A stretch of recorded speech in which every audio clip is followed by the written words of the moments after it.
छत्रपती शिवरायांचा दुर्घटनाग्रस्त पुतळा पाहण्यासाठी शिवसेना नेते आदित्य ठाकरे मालवण येथे गेले असताना नारायण राणे आणि त्यांच्या कार्यकर्त्यांनी तिथे उन्माद माजवला। स्थानिक शिवसैनिकांना धमक्या दिल्या, पोलिसांशी अरेरावीची भाषा केली। या विरोधात आज पुणे शहरात शिवसेना उपनेत्या सुषमा अंधारे यांच्या मार्गदर्शनाखाली राणेंच्या प्रतिमेला जोडे मारो आंदोलन करण्यात आले। सिंधुदुर्ग जिल्ह्यातील मालवणच्या राजकोट किल्ल्यावरील छत्रपती शिवाजी महाराजांचा पुतळा कोसळल्याच्या घटनेवरून राजकारण तापत चाललं आहे। बुधवारी त्याचे पडसाद राजकोट किल्ल्यावर उमटलेले दिसले। शिवसेना ठाकरे गट आणि भाजप नेते नारायण राणे समर्थकांमध्ये धुमश्चक्री झालेली पाहायला मिळाली।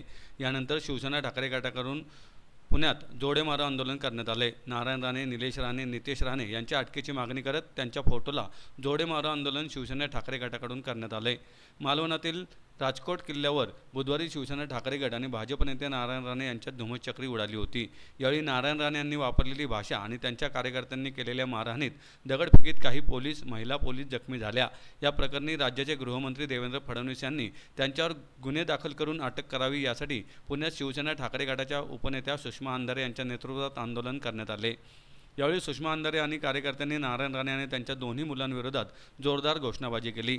माध्यमांशी बोलताना ठाकरे गटाच्या नेत्या सुषमा अंधारे म्हणाले की नारायण राणेंवर शांतता भंग करण्याचा गुन्हा दाखल झाला पाहिजेत, नारायण राणेंना अटक झाली पाहिजेत। विविध मराठी वृत्तवाहिन्यांचे माईक हिसकावून घेण्याचा प्रयत्न नारायण राणे यांच्याकडून केला गेला। महिला पत्रकारांना धमकावण्यात आले। नारायण राणेंना महाराष्ट्राला अशांत करण्यासाठी भाजपने सोडले आहे का, असा संतप्त सवाल त्यांनी गृहमंत्री फडणवीस यांना केला। या आंदोलनात शहर प्रमुख संजय मोरे, गजानन थरकुडे, संघटक वसंत मोरे, सहसंपर्क प्रमुख प्रशांत बदे, उपशहर प्रमुख अनंत गोयल, प्रशांत राणे, भरत कुंभारकर, प्रसिद्धी प्रमुख अनंत घरत, शहर संघटक किशोर राजपूत, विलास सोनवणे, संतोष गोपाळ, महिला जिल्हा समन्वयक कल्पनाताई थोरवे, शहर संघटिका पल्लवीताई जावळे, माजी नगरसेवक विशाल धनवडे, संजय भोसले, सचिन भगत, सागर माळकर, युवासेना शहर संघटक सनी गवते, युवराज पारिक, चेतन चव्हाण, निलेश जठार आदींसह कार्यकर्ते मोठ्या संख्येने उपस्थित होते।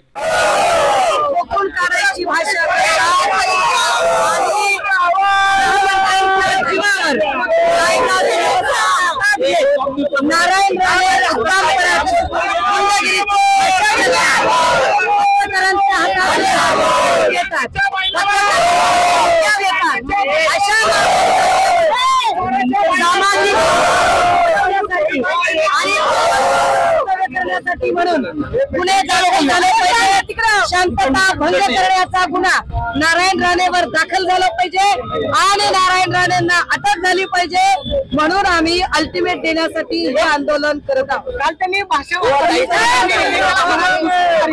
नारायण राणेंनी जी भाषा वापरली त्यांच्या संस्काराचा भाग आहे। नारायण राणेंनी त्यांचा संस्कार, त्यांचा इतिहास दाखवलेला आहे आणि तो इतिहास काय आहे, तो इतिहास मी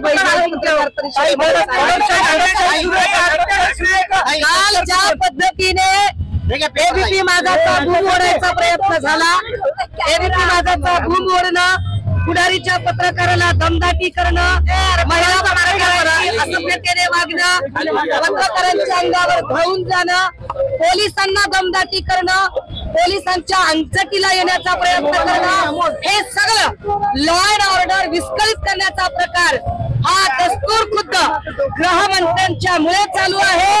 आमचं असं स्पष्ट म्हणणं आहे की नारायण राणे आणि त्यांचे चाराने बाराने या खलसूत्री बाहुल्या आहेत। मुख्य सूत्रधार जे आहेत ते देवेंद्र फडणवीस आहेत।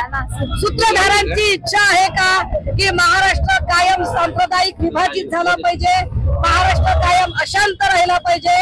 देवेंद्र फडणवीस नावाच्या सूत्रधारांनी आता उत्तर देण्याची गरज आहे की नारायण राणेला तुम्ही जाणीवपूर्वक फक्त आणि फक्त महाराष्ट्र अशांत करण्यासाठी मोकळा सोडलेला आहे का? काल जे नारायण राणे म्हणाले की इकडे यायचं नाही, इकडे यायचं नाही, शिवाजी महाराजांनी बांधलेल्या गड किल्ल्यांचा 7-12 हा नारायण राणेच्या बापाचा नाहीये, हा 7-12 महाराष्ट्राच्या बापाचा आहे। नारायण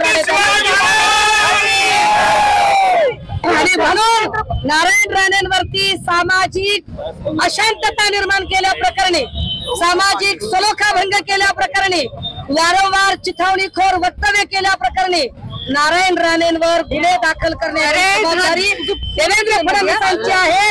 आणि जर देवेंद्र फडणवीस नारायण राणे यांच्यावर गुन्हे दाखल करणार नसतील तर याचा अर्थ असा आहे की नारायण राणे, निलेश या निव्वळ बाहुल्या आहेत। मूळ देवेंद्र फडणवीस खरे सूत्रधार, ज्यांना जाणीवपूर्वक इथलं वातावरण खराब करायचं. भविष्यात फक्त शिवसैनिकच नाही, कारण सरकारला आंदोलन हाताळता येत नाही. सरकार आंदोलन चिरडण्याचा प्रयत्न करतं. मग ते बदलापूरचं आंदोलन असो किंवा काल केलेलं शिवप्रेमींनी, सरकार आंदोलन चिरडण्याचा प्रयत्न करतं.